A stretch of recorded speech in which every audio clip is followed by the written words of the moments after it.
Halo semuanya, selamat wayah kieu ya dimanapun kalian berada. Kembali lagi bersama Mamang dan di video kali ini kita bakal lanjutin manhwa Putra Sulungduk Seorang Pahlawan. Kita masuk di part 31. Di awal video ini, mendengar pertanyaannya, Mas Arman yang ketakutan hingga tubuhnya gemetaran pun menuturkan, Iya Tuan, karena kota Kartan adalah pusat dungeon, orang banyak yang menghilang di dungeon. Jadi, tidak ada yang heran di tempat yang cocok untuk mendapatkan subjek tes tanpa menimbulkan kecurigaan.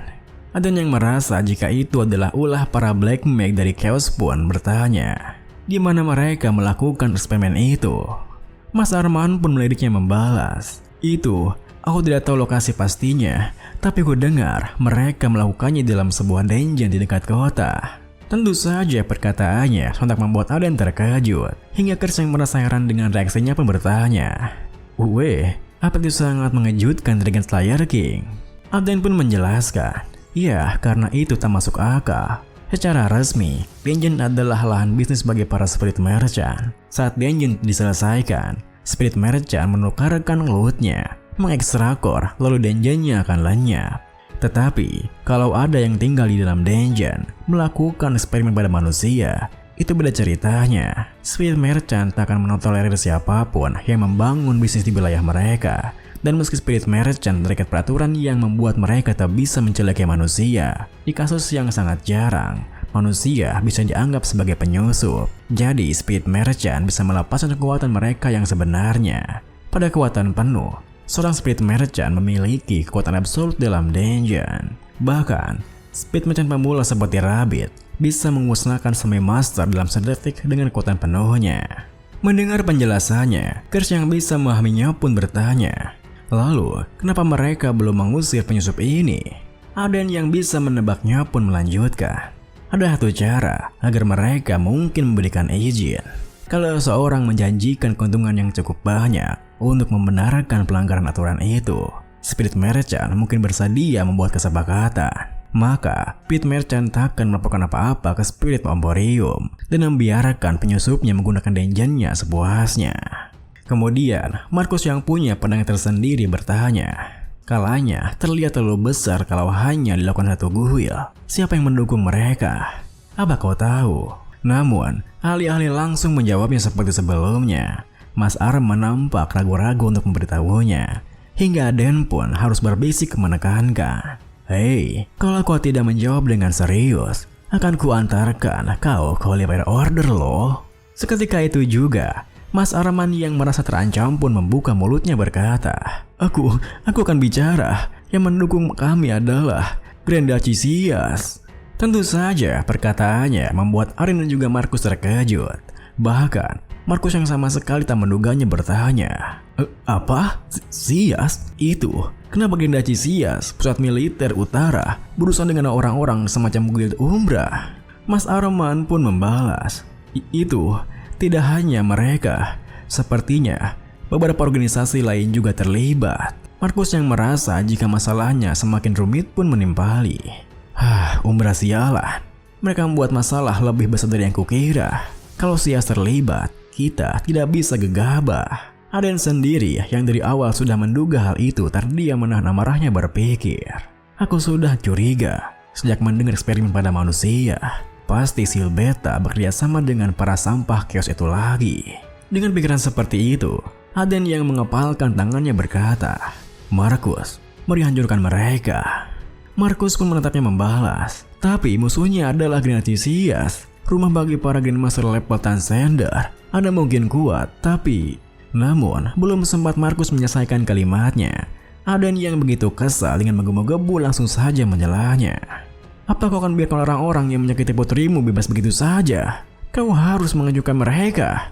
Mereka mengganggu keluargamu, akan kubantu. Ayo, musnahkan Guild Umbra dan Sias. Tanpa tahu jika Aden melakukan itu karena terbakar lelah tandemnya sendiri, Markus yang merasa terharu hingga menitikkan air matanya pun berpikir, Dia sangat perhatian, bahkan untuk keluarga orang lain. Dengan pikiran seperti itu, Markus pun menghela napasnya bertanya, terima kasih. Tapi saya tidak bisa mengira cara untuk melakukan itu. Dari mana kita harus mulai? Aden pun menatapnya membalas. Ya, aku punya ide. Markus yang penasaran pun menimpali. Sungguh, bagaimana kita harus menangani masalah ini? Aden yang tak sabar untuk melihat rencana busuk Silbeta yang lain pun menegaskan. Tentu saja, menyingkirkan sampah-sampah seperti mereka adalah keahlianku. Sementara itu, di perusahaan dagang Spirit Merchant wilayah Rabbit, nampak Rabbit sendiri yang tengah terduduk dengan sebuah core dungeon sembari berpikir. Manusia tak tahu, dungeon core sebenarnya adalah mana stone yang padat akan mana. Makanya, ini sangat berharga bagi Spirit dan merupakan sumber utama pendapatan kami. Tetapi, sejak aku bertemu bajingan gila itu, aku harus bayar untuk core dan bahkan bekerja untuknya seperti budak. Sejak kapan kehidupan dagangku mulai salah? Saat Rabbit berpikir seperti itu, seekor Spirit Merchant menengah, sebut saja Pest, datang menghampirinya, yang membuat Rabbit terperanjat berdiri menyapanya. Tuan Pest, apa yang membawa Anda ke tempat serendah ini? Sembari mengunyah cemilan mana stone-nya, Pest yang merasa superior pun berkata, "Kenapa perumamu jelek belakangan ini? Marginmu menjadikan sekali." Rabbit yang tak bisa menyanggahnya pun membalas, "Maafkan saya, ini semua karena ketidakmampuan saya." Pet yang begitu merendahkannya menimpali. "Tentu saja, kau terlalu bodoh untuk maju dari tingkatan pemula." Meski Rabbit ingin memakinya seketika itu juga, ia hanya bisa menahan dirinya karena perbedaan tingkatannya. Ditambah lagi, Pet semakin bertindak semena-mena dengan memalaknya sembari berkata, "Bagaimanapun, aku mengharapkan hasil yang lebih baik ke depannya." Ada apa dengan reaksimu? Apa kau seorang pemula berpikir ingin membantahku? Seorang pengecat tingkat menengah? Rabbit yang tak bisa berbuat banyak pun hanya bisa pasrah menyerahkannya. Yang membuat Pet tersenyum puas lalu pergi meninggalkannya begitu saja sembari menuturkan, "Nah, memang seharusnya begitu. Cemilanku sudah habis. Aku bahkan sudah menggunakan semua yang kupunya untuk menggoda spirit itu. Ya, kuharap minggu depan kau akan memberiku hasil yang lebih baik, Rabbit." Rabbit yang menahan amarahnya pun mengangguk mengiyakannya sembari berpikir, "Dasar tikus busuk, suatu hari akan kupastikan dia membayarnya." Beberapa hari kemudian, malam itu Aden yang telah menyamar pun menjalankan rencananya dengan membawa seseorang bersamanya. Di mana setibanya ia di pintu belakang Guild Umbra, salah seorang penjaga di sana yang mencurigainya berkata, "Hei, stop, berhenti, nyatakan urusanmu." Seseorang yang dibawa oleh Aden pun dengan arogannya membalas, "Minggir kau sampah." Tentu saja, tingkahnya itu membuat si penjaga merasa kesal hingga langsung mengusirinya di sana. "Apa? Kalian sudah gila ya? Nyala sekarang juga?" Aden yang tengah menyamar sebagai seorang Black Mage pun berteriak, "Oho, beraninya kau bicara lantang begitu? Memangnya kau tahu dengan siapa kau bicara? Apa kau tak mengenali armor dan pedang besar ini?" Mendengar teriakannya, meskipun si penjaga pertama kebingungan, si penjaga kedua yang menjadi sesuatu pun berkata, Tunggu sebentar bre, apakah dia di tempat itu?" Satria dengan perawakan besar, memakai armor hitam, membawa pedang besar. Mungkinkah? Melihat reaksinya yang seperti itu, seseorang yang datang bersama Aden pun menegaskan, "Ya, aku Darius Clayman, Dark Knight milik Silbeta. Panggil Guild Mastermu sekarang." Kita mundur ke beberapa jam sebelumnya, di hunian Aden di ban partinya, di mana di saat Aden tengah bersiapkan penyamarannya, Chris yang penasaran bertanya, "Hei, jadi bagaimana kau akan menanganinya kali ini? Apa kau berencana menerobos masuk sembarangan lagi?" Aden pun tersenyum menatapnya berkata, "Ya ampun, kau benar-benar mengenalku selama waktu kita bersama ini. Seperti katamu, kita akan menerobos masuk, tapi tidak sembarangan."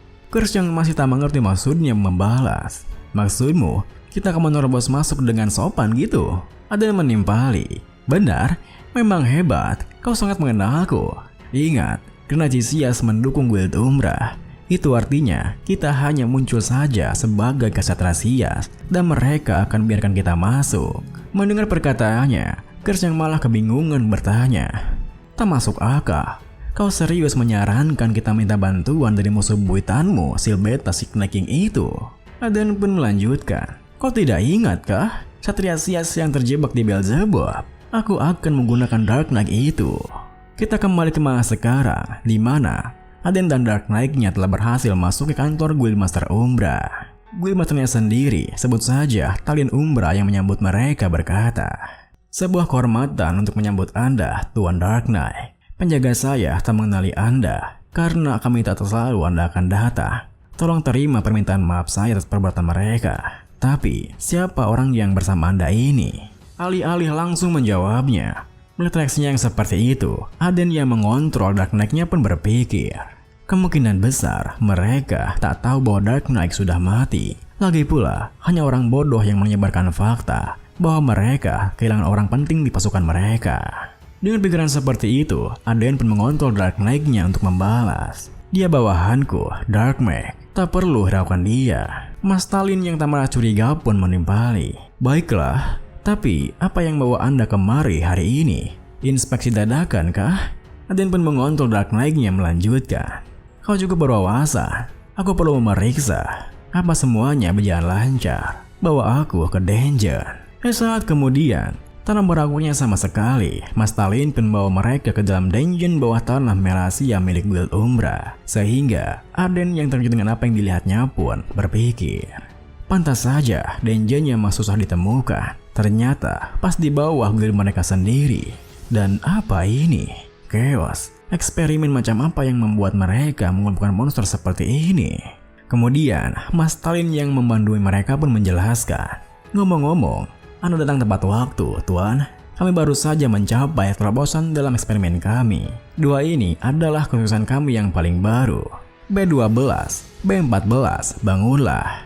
Seperti yang Anda minta, kami mempertahankan penampilan manusianya selagi memberi mereka kemampuan monster, yaitu kemampuan regenerasi troll dan kekuatan monster ogre. Tetapi tidak hanya itu saja. Lihatlah, tepat setelah Mas Talin mengatakan itu, subjek eksperimen B12 yang mengambil sebuah pedang pun mengeluarkan sword auranya yang membuat Aden terkejut hingga berpikir, mereka itu kelihatannya tak berbeda dari manusia biasa. Tapi apa-apaan ini? Subjek eksperimen itu bisa memakai sword aura, tetapi warna aura itu agak...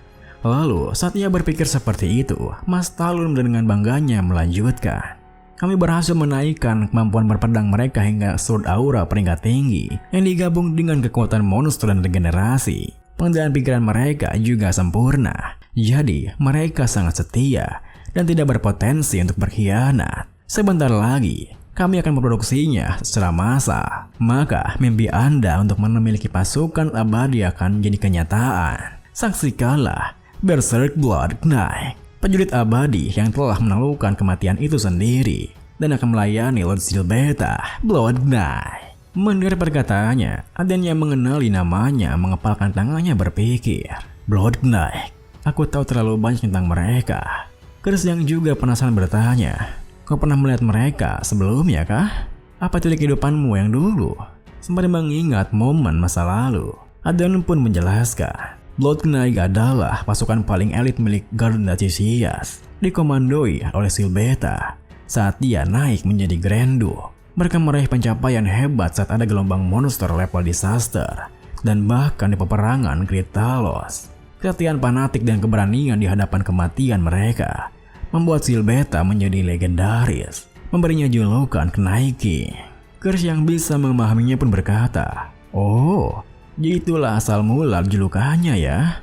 Aden yang sungguh tak menduganya membalas, "Benar, tapi siapa sangka begini cara mereka membuat Blood Knight. Sebenarnya sudah berapa lama Silbeta melakukan ini?" Di tengah rasa penasarannya itu, Mas Talin pun menuntun mereka ke sebuah ruangan lainnya sembari menuturkan, "Tuan, apa Anda ingat saat saya bilang tubuh manusia terlalu lemah untuk menahan inti monster? Kami telah menemukan solusinya. Mari ikuti saya." Lalu, setelah membuka sebuah pintu yang dikunci dengan ketat, Mas Talin pun menunjukkan mereka sesuatu sembari berkata, "Mari sini, inilah orang yang membantu kami menyelesaikan masalah itu." Video ini pun diakhiri dengan, seketika itu juga, melihat sesuatu itu yang mana merupakan sebuah kristal yang menyegel sebuah spirit. Aden yang sudah menduganya dari awal pun berpikir, sudah kuduga. Jadi disinilah mereka menyembunyikannya, Spirit of Epidemic Legio.